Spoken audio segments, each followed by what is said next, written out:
Dans la précédente vidéo, on a vu comment fonctionnait l'économie d'une pharmacie. Maintenant, il est important de savoir exactement en fait qu'est-ce que compte faire le gouvernement pour les pharmacies d'officine. Si on veut résumer, le gouvernement, depuis déjà de très nombreuses années, cherche à faire des économies notamment au niveau de l'item santé.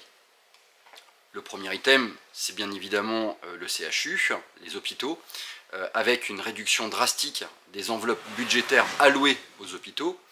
avec les conséquences que tout à chacun peut voir. L'autre, je dirais, item phare que le gouvernement aime bien appuyer, c'est sur le levier médicaments. En France, on a une population qui vieillit énormément, qui consomme de plus en plus de médicaments,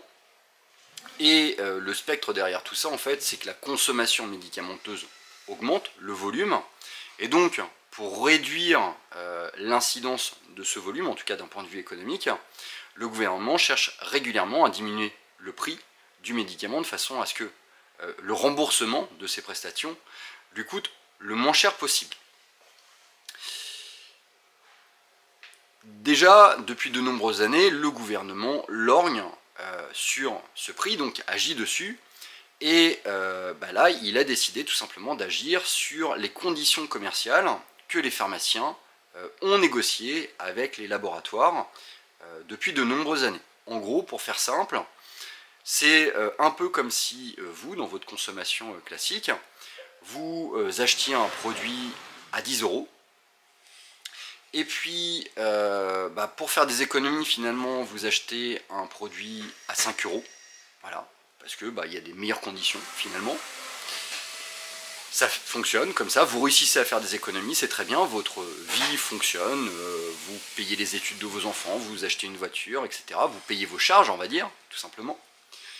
Et puis le gouvernement, il se rend compte que au lieu d'acheter un produit à 10 €, vous achetez un produit à 5 €, et il se dit, finalement, en fait, les 5 € d'économie que vous avez réalisé, j'estime que moi, j'y ai le droit. Et c'est ce qui se passe en pharmacie, c'est que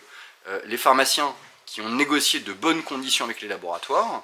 le gouvernement, il estime que le volume qu'on a réussi à négocier, et qui nous permet factuellement de faire tourner nos boîtes, il a le droit à une part. Et donc, il a lancé une procédure pour légiférer sur la quantité maximale de remise, de prestations commerciales finalement, que le pharmacien peut toucher de la part des laboratoires, et notamment en fait des génériqueurs, avec lesquels il travaille. Voilà qu'est-ce que compte faire le gouvernement d'une manière directe. Donc factuellement, pour les pharmacies, ça représente un manque à gagner d'à peu près 20% sur leur EBE, sur leur excédent brut d'exploitation, et avec des proportions variables suivant la taille de l'officine, et puis aussi avec des conséquences qui sont variables, là encore, en fonction de la taille de l'officine. Qu'est-ce que compte faire également le gouvernement pour optimiser le coût, je dirais, c'est également le fait que le pharmacien devienne un prestataire de l'État, et qui en plus vous prélève le prélèvement forfaitaire sur les médicaments jusqu'à une valeur de 100 €. Alors, comment ça va se passer dans les faits? C'est que tout simplement, le pharmacien, lorsque vous allez chercher vos médicaments, va vous prélever un forfait de 1 ou 2 € à voir sur chaque médicament que vous allez prendre. On vous le prélève. À la fin de chaque mois, on va devoir déclarer ce montant prélevé sur vos ordonnances. Et un peu à l'image d'une TVA, en fait, on redistribuera cette somme auprès de l'État. Donc c'est un travail qui nous est demandé, c'est un effort qui vous est demandé, et pour lesquels nous, en tant que pharmaciens, déjà, on n'est pas rémunérés, ça c'est une certitude.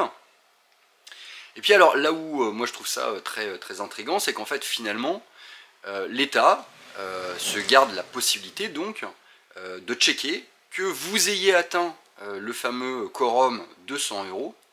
et à partir du moment où vous avez dépassé ce 100 €, le pharmacien, bien évidemment, continuera à vous prélever cette somme, mais l'État, à un moment donné, comme il le définira, on va dire, vous remboursera l'espèce de trop perçu que vous avez versé au sein des pharmacies. Et je dirais que là, c'est quand même assez intriguant dans le sens où quand est-ce qu'ils vont verser cette somme, sous quel module ils vont la reverser, et puis nous, en tant que patient, parce que au-delà d'être pharmacien titulaire, moi je suis aussi patient finalement du système de santé, comment on va pouvoir contrôler que l'État ne se trompe pas tout simplement dans son remboursement. Prenons un exemple simple, admettons qu'on ait atteint tout à chacun ces fameux 100 € de prélèvement, et donc que ça doit lancer le remboursement. Si l'État, au lieu de vous prélever 100 € vous en prélève 101 €, si on veut pousser à une logique un peu bêta où une personne a à peu près 1 € d'écart entre la somme qui devrait lui être reversée et ce que va lui reverser l'État, ça serait quasiment 60 millions d'euros qui seraient indûment captés par l'État, et ce qu'on ait la possibilité de contrôler. Bref, deux réformes, une réforme sur les remises commerciales et une réforme sur le prélèvement de ce forfait médical.